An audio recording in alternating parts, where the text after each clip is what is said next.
आप देख रहे हैं वतन समाचार। इस वक्त हम लखनऊ में हैं और यहाँ पर जमात अहले हदीस सूबाई मशरक़ी यूपी की कॉन्फ्रेंस चल रही है खुलफाए राशिदीन को लेकर के और मानवता के हकूक़ों की रक्षा को लेकर के। हमारे साथ उसी में जो आए हुए लोग मौजूद हैं।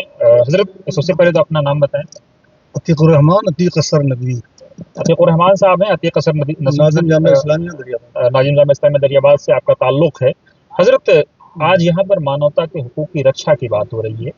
वो मजहब जिसने रहमत की बात की हो उसको आफत से जोड़ने का प्रयास हो रहा है, आखिर इसका क्या कारण है? देखिए, प्रयास तो हो रहा है इस्लाम से एक जो इनाद है इस बुनियाद पर, क्योंकि उसके मुताले के बाद ये चीज़ें नहीं कही जा रही हैं और उसकी बहुत सारी वजूहात हैं। हमारे मुल्क के अंदर तो मसला ये है कि उसका एक सियासी पस मंज़र है। उस सियासी पस मंज़र की वजह से और मुसलमानों के यहाँ पर चूँकि वो पूरी तरह अपनी बात खुल कर कहने से की सलाहियत से महरूम है, समझ लीजिए एक तरह से, इसलिए वो पूरी तफहीम नहीं कर पा रहे हैं। लेकिन ये बात तो जितने ही हाई लेवल पे जाएगी तो वाज़े होगी बात कि इस्लाम दीन रहमत रहा है और उसकी जलवागरी के लिए हुकूमत इस्लामिया जितनी हैं वो जैसा फैज़ान उनको देना चाहिए वो नहीं पेश कर पा रही। शाहिद साहब, आप तो हुकूमत में भी रहे, सरकार को करीब से देखा। इस्लाम और इक्वलिटी की जब बात होती है तो उसको आप कहाँ पाते हैं? इस्लाम में इक्वलिटी ही है। इस्लाम में कोई छोटा बड़ा नहीं है। इस्लाम में चाहे गरीब हो चाहे अमीर हो, कोई भी हो, सब बराबर का दर्जा है। इस्लाम इक्वलिटी को पसंद करता है, इक्वलिटी ही करता है। बाकी अदर में ऐसा नहीं है। अदर कास्ट में कास्टलिज्म है। तो फिर मुसलमान जात पात की बुनियाद पर सवाल ये होगा कि रिजर्वेशन क्यों चाहते हैं? मुसलमान जो पिछड़े तबके हैं, जो पिछड़े हैं, उनको आगे बढ़ाने के लिए रिजर्वेशन चाहते हैं। आज की जो कॉन्फ्रेंस हो रही है यहाँ पर लखनऊ में, वो इक्वलिटी, मुसावात और ख़ास तौर से इत्तेहाद बैनुल मज़ाहिब, खासकर जो आप माइनॉरिटी मानवता के हुकूक की रक्षा की बात कर रहे हैं, वो कितना साबित होगी? राशिदा में जो मिजाज था हुकूमत का, उस मिजाज में सारे इंसानों को हुकूक दिए गए, तहफ़्फ़ुज़ फराहम किया गया। रास्तों की मरम्मत का मसला और दिम्मियों के साथ हुस्न सलूक, गैर मुस्लिमों के साथ एहसान और पूरी इंसानी के साथ जो रवादारी खिलाफत राशिदा बरती गई है, उसी रवादारी को आज आम करने के लिए इस तरह की कॉन्फ्रेंस मुनाक़िद की जाती हैं। जहाँ तक मैं समझता हूँ कि कॉन्फ्रेंस का उन्वान मुंतखब करके हमारी जमीयत ने एक अच्छा काम किया है, क्योंकि इस कॉन्फ्रेंस के हवाले से अपने मुल्क में हमें पैगाम दे सकते हैं कि अपने मुल्क में जो इस वक्त बदअमनी है और सियासत के नाम पर जो हिंदू मुस्लिम मामला लोग कर रहे हैं, तो खिलाफत राशिदा की जो हुकूमत है, उनका जो निज़ाम है, उस निज़ाम के मुताबिक हम बड़ी हद तक इसमें कमी ला सकते हैं और इंसानियत को उसका दर्ज दे सकते हैं। और मैं समझता हूँ शायद जिम्मेदारों ने इस उन्वान का इंतखाब करके इसी तरह का पैगाम देना अपने मुल्क में चाहा है। तो एक चीज़ और बताएं कि सारी बातें अपनी जगह पे, लेकिन इंसान अपने आप को पेश करके जो बात पहुंचा सकता है वो शायद तकरीर से नहीं पहुंचा सकता है। तो क्या वो मैकेनिज्म जमात अहले हदीस अपनाएगी या आप लोग अपनाएंगे कि खुद को पेश करें दुनिया के सामने, रोल मॉडल की प्रॉफिट ऐसे थे, खुलफाए राशिदीन ऐसे थे, आप ऐसे बनो? देखिए, सबसे बड़ी बात यह है कि किसी भी कौम की तरक्की के लिए उसका मॉरल तौर पर बहुत मजबूत होना ज़रूरी है। और अगर आप कॉन्फ्रेंस के मौज़ूआत को देखें, आर्टिकल्स को देखें, तो इसमें बहुत सारे मौज़ूआत ऐसे हैं जिनसे इस्लाम को बेहतर अखलाक पेश करके, नबी सल्लल्लाहु अलैहि वसल्लम का और खुलफाए राशिदीन का अखलाक पेश करके गैर मुस्लिमों को एक अच्छा पैगाम देना है। क्योंकि आपको पता है, इस्लाम तलवार के ज़ोर से नहीं बल्कि नबी सल्लल्लाहु अलैहि वसल्लम के अखलाक़ करीमाना की बदौलत फैला है, जिसको शायर ने अपने लफ्ज़ों में कहा है कि जालिम से लिया जुल्म का बदला न किसी वक्त मारा भी तो अखलाक की तलवार से मारा। तो नबी सल्लल्लाहु अलैहि वसल्लम की तरबियत में जिन खुलफाए राशिदीन ने ज़िंदगी गुजारी है, उन्होंने ज़ाहिर अखलाक का आला नमूना पेश किया है।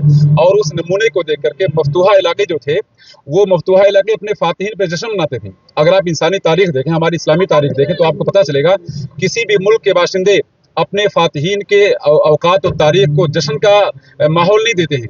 लेकिन आखिर मिस्र के लोगों ने अमर बिन आस के दाखिले की तारीख को आखिर क्यों कौमी नेशन करार दिया और अपने मुल्क के जश्न का माहौल दिया।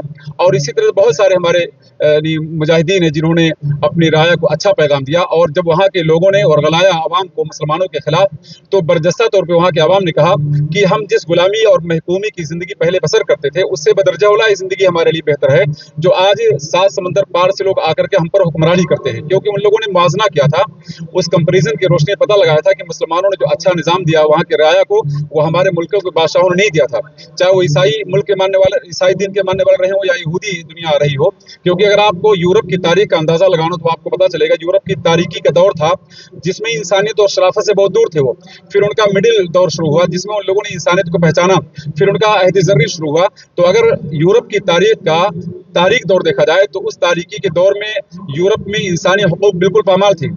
और जब यूरोप के लोगों ने मुसलमान मुल्कों पे कंट्रोल किया इस्तेमारी कुव्वतों के जरिए और इस्तिशाकी कुव्वतों के जरिए, तो उन कुव्वतों के वास्ते से मुसलमानों को नहीं बल्कि दुनिया को पैगाम दिया कि मुसलमानों के खिलाफ जो उनका मुआनदाना रवैया था, और जिस तरह आप देखें इराक में और शाम में और दीगर मुल्कों में जिस तरह मुसलमानों का कत्लेआम किया गया बेदरेग अंदाज में, इस्लामी तारीख में कहीं ऐसी बात नहीं मिलती कि मुसलमानों ने गैर मुस्लिमों के साथ ये मुआनदाना रवैया बरता हो। सलाहुद्दीन अय्यूबी का नाम बहुत मशहूर, आप जानते हैं। सलाहुद्दीन अय्यूबी ने जब बैतुल मक़दिस को फतह किया, उससे पहले हित्तीन नामी मार्का में जब ईसाई और तातारियों से उनकी जंग हुई तो उस जंग में उन्होंने तकरीबन 400 फौजियों को कैद कर लिया। लेकिन मुसलमान फौजियों में मशवरा हुआ कि आखिर इन फौजियों को हम ग़िज़ा कैसे दें, खाना कैसे दें, पानी कैसे दें।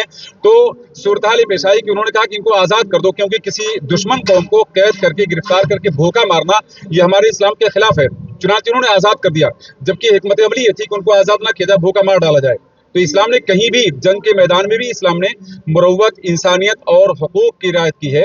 जैसा कि मैंने आपको एक आखिरी सवाल ये बताएं कि जो आपने मुजाहिदीन की बात की, इतना पवित्र लफ्ज उसको ऐसा बदनाम कर दिया गया कि उसका नाम लेना भी गुनाह हो गया। तो उसको किस तरह से आप दुनिया को बताएंगे कि जिहाद का असल मकसद था जस्टिस को कायम करना, लोगों को मोहब्बत पहुंचाना, दबे हुए लोगों को इंसाफ दिलाना।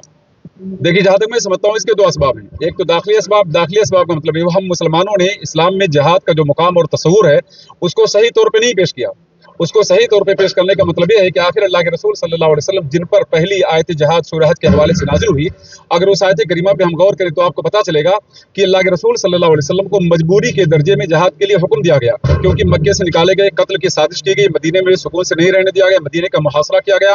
अब आप बताइए कि एक शख्स जो अपने मुल्क से निकाल दिया जाए, फिर जहाँ जाकर पनाह ले वहाँ भी लोग चैन से न रहने दें, ऐसी सूरत हाल हो जाए कि एक मरतबा वहद के पहाड़ के पास वो आकर के मुश्रिकीन मुसलमानों का खत्म करना चाहें, फिर खंदक के मौके पर मुसलमानों का मुहासरा कर लिया जाए और ये मुहासरा 40 दिन तक जारी रहे।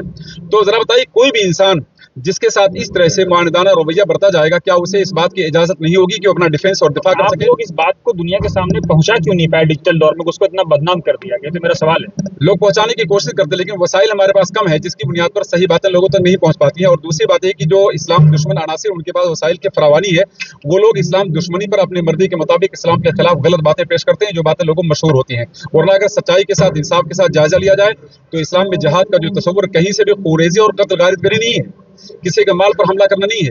क्योंकि जब बाद मुस्लिम सलातीन गैर मुस्लिम बादशाहों के दरबार में गए तो वहाँ लोगों ने कहा कि हमें मालूम है तुम भुखमरी से 2-4 कौम हो और हमारी दौलत और सल्तनत को सुनकर यहाँ आए हो, और हमारे बादशाह ने फैसला कि तुम्हारे सामने दौलत का अंबार लगा देंगे। तो मुसलमानों ने जो जवाब दिया था कि तुम्हें ये बात मालूम है कि हम दौलत के भूखे नहीं हैं, हमें अल्लाह रब्बुल आलमीन बर्पा किया ताकि उसकी इबादत उसकी ज़मीन में नाफिज कर दी जाए और लोगों को इंसानी जंजीरों से निकाल कर, गुलामी की जंजीरों से निकाल कर आज़ादी की राह दी जाए। तो मुसलमानों ने तो दरअसल इंसानों को गुलामी की जंजीरों से निकाल कर आज़ादी के राह पर गामजन किया है, लेकिन गैर मुस्लिमों ने इस्लाम को बदनाम करने की कोशिश की और जिहाद को उन लोगों ने, पर्दे को उन लोगों ने, तलाक को उन लोगों ने गलत तरीके से इस्तेमाल किया एक खास मकसद के खातिर। लेकिन आपको पता है कि वो खास मकसद कामयाब नहीं हुआ बड़ी हद तक, चूंकि धूल और गर्द गुबार जो होते हैं वो बाद में छटते हैं। तो इस्लाम ने बुनियादी तौर पर इन चीज़ों का बड़ा लिहाज रखा है।